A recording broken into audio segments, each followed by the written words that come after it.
Part 2 yung pumunta ko ila tita guys, yung ko, na nagsusuklay ako at nagkikipit. Part 2 to.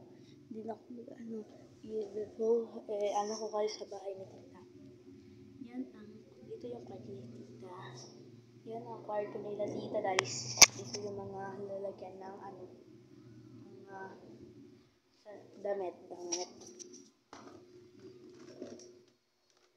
Hindi ko na siya iba kasi tayo mga makeup na guys. Ito yung ginamit ko na supply yung pag-spray ko sa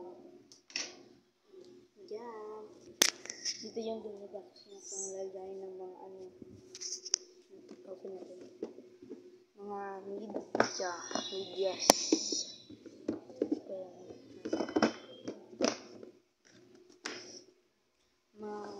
Din natayin ako kayo sa ni tita sa room niya. Mag part 3 ako. Comment kayo sa mga sa sala niya. I-room ko kayo sa niya sa sala. Mag-comment kayo guys. Thank you for watching and mag-subscribe and like and share tayo guys. Bye-bye. Thank you very much. Mag-ingat-ingat kayo dyan sa inyo guys.